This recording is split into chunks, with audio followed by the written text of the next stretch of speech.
Hello guys, कैसे हैं सब दोस्त। उम्मीद करते हैं सारे बढ़िया होंगे, फिट फाट होंगे और मजे में होंगे। तो गाइस, आज जो आपके लिए मूवी सीन लेके आए हैं, बहुत ही मजे की मूवी और अपने दौर की फेमस मूवी नायक मूवी का सीन है, जहाँ पे उसको एक दिन के लिए सीएम बना देते हैं। नायक मूवी बाकी आज दिख जाती है। आज भी देखो ना, तो ये इसके मतलब चाहने वाले बार बार देखो तो ये बोर नहीं करती थी इस तरह की मूवी। हाँ, मतलब जो कि हिट मूवी गई है। चलें इसका सीन देखो। आज भी साहब, ये मेरा त्याग पत्र है और ये श्री शिवाजी राव को एक दिन के लिए सीएम बनाने का 188 एमएलए का साइन किया हुआ समर्थन पत्र। ये बहुत अच्छा है।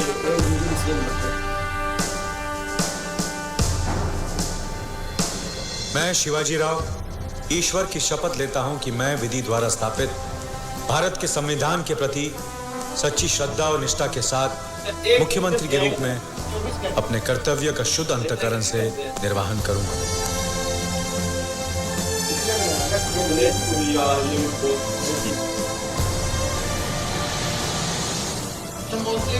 हेलो एवरीबॉडी, नमस्कार। हिंदुस्तान की राजनीति में पहली बार एक दिन के लिए सीएम बनकर मिस्टर शिवाजी राव ने एक नया इतिहास रचा है और उसे कवर करने के लिए दुनिया भर के कॉरेस्पॉन्डेंट्स यहाँ आए हैं। तो चलो हम भी चलते हैं हमारे एएम टू पीएम सीएम को मिलने।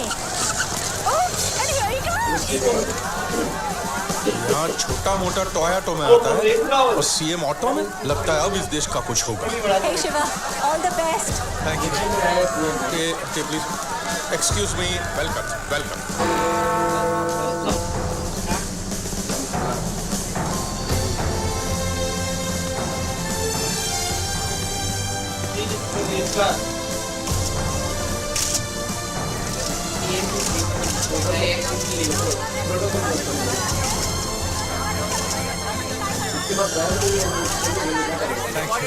Thank you very much. Thank you for your good wishes. And how do you feel? कल तक एक मामूली टीवी रिपोर्टर और आज सीएम। कल बात करें, आज काम कर लेते। आज सेंचुरी मारेगा। बंसल साहब, सर। इमीडिएटली आईएएस आईपीएस और स्टेट के सारे डिपार्टमेंट हेड्स को बुलाइए। Yes sir. Right now. Good morning everybody. Sir, ये 84 के बैच के आईएएस ऑफिसर। सॉरी, जान पहचान के लिए हमारे पास वक्त नहीं है। Coming to the point, we are going to dogs. सब कुछ है हमारे पास, लेकिन फिर भी हमारी गिनती पिछड़े हुए देशों में की जाती है। कारण 3। पहले वो लोग जो ईमानदारी से अपना काम नहीं करते, दूसरे वो लोग जो ईमानदारी से काम करने वाले को रोकते हैं, और तीसरे वो लोग जो अपनी पोजीशन, अपनी अधिकार का गलत फायदा उठाते हैं। हर गैर कानूनी काम करने वाला कानून से बचने के लिए या तो चमचागिरी करता है, गुंडागर्दी करता है, रिश्वत देता है, या फिर अपनी नाजायज कमाई का थोड़ा सा हिस्सा देकर खुलेआम घूमता है। एक चपरासी से लेकर ऊपर तक आप सब लोग करप्ट हो चुके हैं। I am sorry to say this, but that's the truth. इन सारे अफसरों के खिलाफ हजारों कंप्लेंट्स दर्ज की जाती है, लेकिन कोई एक्शन नहीं लिया जाता। बस फाइलें बनाकर कोने में दबा दी जाती। वो सारी फाइलें जमीन खोद कर निकालिए या दीवार तोड़कर, फोन कीजिए, एसटीडी कीजिए, टैक्सी में जाइए, हेलीकॉप्टर में जाइए, आई डोंट माइंड। लेकिन एक घंटे में, अगले एक घंटे में वो सारी फाइलें मुझे मेरे हाथ में चाहिए, विद इन एन आवर। अगर किसी को पेट में दर्द हुआ, सर में दर्द हुआ और वो टाइम पर नहीं पहुंचा, तो उसके नाम की फाइल मैं खोल दूंगा। एक्सक्यूज मी सर, इन सारी फाइल्स का हम करेंगे क्या? सबको सस्पेंड करेंगे। पहले ही बॉल में 6 सर।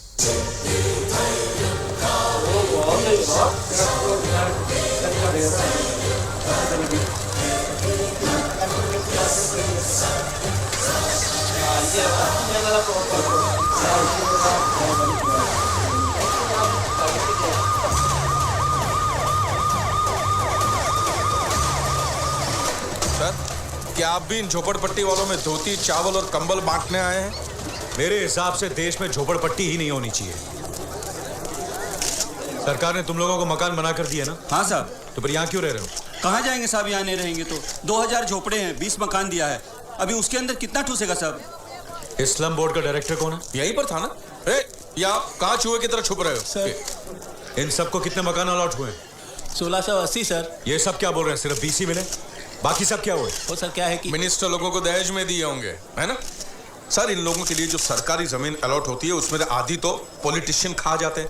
बाकी की जमीन पर जो मकान बनते हैं उनमें तो 75% पर हाउसिंग बोर्ड वाले और पार्टी के लोग कब्जा कर लेते हैं। कम से कम 20-25 फ्लैट तो इन भाई साहब के पास होंगे, है ना? उसके बाद अगर कुछ बचता है तो इन लोगों को मिलता है। और ये लोग भी बड़े होशियार लोग हैं सर, जो मकान मिलते हैं उन्हें किराए पे चढ़ाकर एक और नई झुपड़पट्टी बना लेते हैं। साहब जी, तुकाराम को भी एक मकान मिला था, इसने 2000 किराए पर सरदार जी को दे रखा है। अरे अब नहीं बोलेंगे तो कब बोलेंगे? जब आप सब जानते हैं आपने एक्शन क्यों नहीं लिया? सर आप तो जानते हैं मिनिस्टर लोग। मिनिस्टर की बात छोड़ो, आपने अपना काम क्यों नहीं किया? टाइपराइटर आ गया? तुम्हारा नाम क्या है? सर श्रीमान वो हम सब लगा लेंगे, तुम सिर्फ अपना नाम बताओ। श्रीकांत मानिक सर। इनका सस्पेंशन ऑर्डर तय करो। सर ये क्या कर रहे हैं सर? सर मैं मर जाऊंगा, ऐसा मत कीजिए सर, मुझे माफ कर दीजिए। रोकिए प्लीज प्लीज सर, प्लीज रोकिए सर आप भी कुछ बोलिए ना सर। बोलता हूँ, जल्दी टाइप कर। ये क्या कर रहे हैं सर? मैं बर्बाद हो जाऊंगा। तुम्हें मकान कहाँ अलॉट हुआ था? शास्त्री नगर में साहब। शास्त्री नगर। तुम मेरे साथ चलो। अच्छा कमिश्नर सर। ट्रक्स ले आइए और यहाँ जिन जिन लोगों को मकान अलॉट हुए थे उनकी झोपड़ियां खाली करवाइए और शास्त्री नगर ले आइए। Yes sir.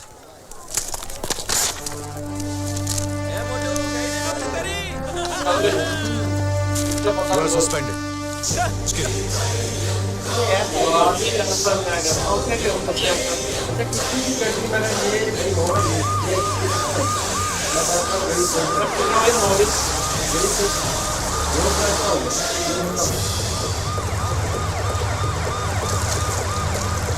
ये बाजू साहब आइए, ये वाला घर है।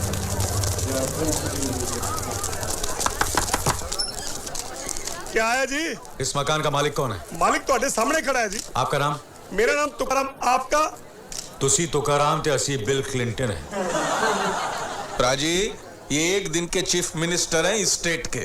तो आपने पहले क्यों नहीं मुझे बताया? सर आइए अंदर बैठिए। जी हम अंदर नहीं आएंगे, आप बाहर जाएंगे। क्यों बाहर जाएंगे?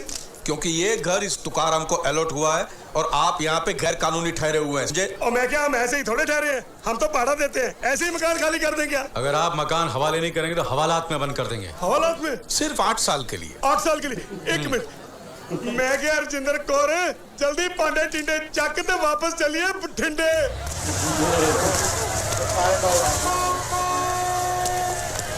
सारे फ्लैट्स इसी तरह चेक करवाइए। And no outsiders. Right sir सबको ले आया हूँ। यहाँ जो जो इलीगली रह रहा है उन सबको निकालिए और इन सबको यहाँ रखिए। आज से ये सब यहीं रहेंगे। Okay sir. अभी हमारे जाने के बाद अगर मकान किसी को किराए पे दिया और वापस झोपड़ी में रहने गए तो याद रखना साहब सीधा जेल में डाल देंगे। हाँ, झोपड़े में कौन रहना चाहता है साहब? लेकिन हम सबके पास कोई काम धंधा नहीं है ना साहब, इसलिए कमरा भाड़े पे चढ़ा के 2 टाइम का खाना खाते हैं साहब। अभी जैसे कमरा दिला है साहब, ऐसे कोई काम धंधा दिला दो, बहुत मेहरबानी होगा साहब।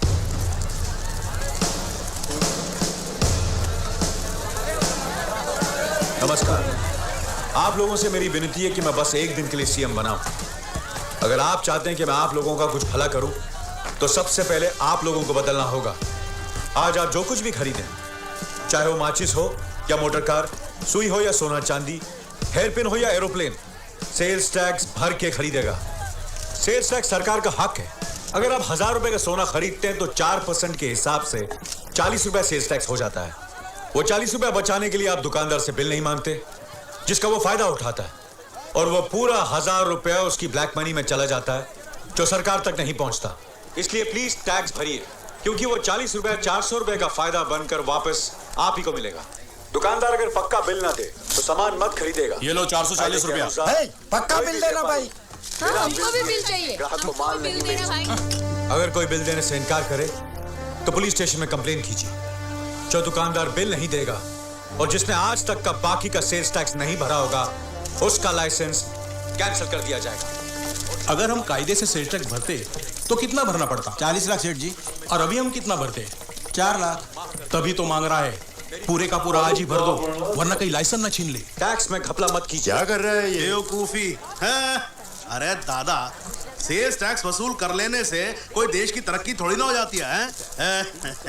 ए रेवेन्यू जी। एक दिन में सेल टैक्स की कितनी आमदनी हो जाती है? हमारी या सरकार की? अरे सरकार की। वो तो पता नहीं जी। तो मिनिस्टर क्या झक मारने के लिए बने हुए हो तुम? अरे बस करना।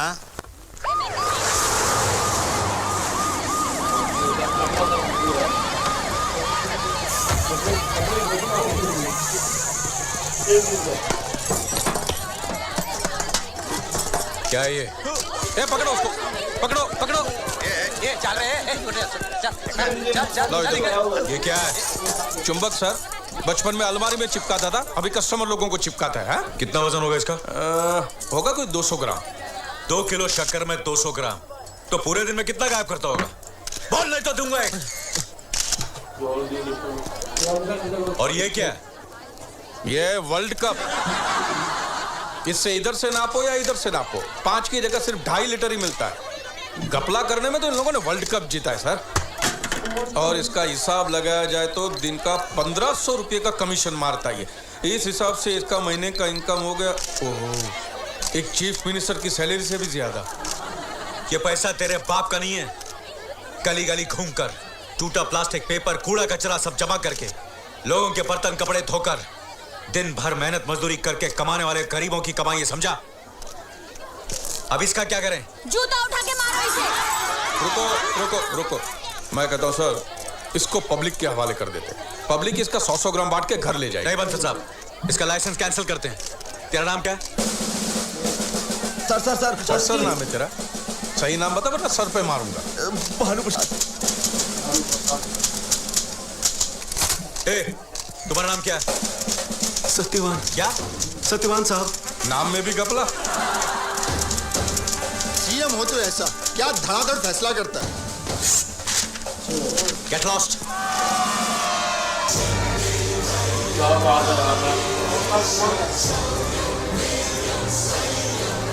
हेलो सीएम, जनता की शिकायतों का समय दोपहर 12 बजे से 1 बजे तक। टेलीफोन संपर्क 642-3333 642-4444। हॅलो, बोलिए। मला 1 दिवसाच्या मुख्यमंत्री साहेबांशी बोलायचंय। हाँ कहिए। मैं कमलाबाई बोल रही हूँ कोल्हापुर के सरकारी अस्पताल से साहब। मेरे बच्चे को देखो फ्लू हो गया है, इसके लिए उसको यहाँ भर्ती किया है साहब।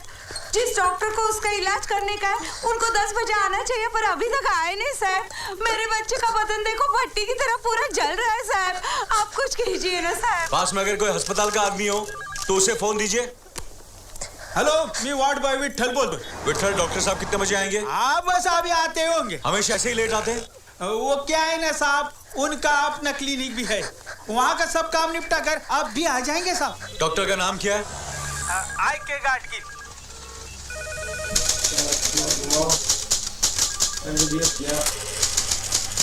विठल, अभी तुम्हारे अस्पताल में एक फैक्स आएगा, उसे ले जाकर अपने डॉक्टर साहब को दे दो।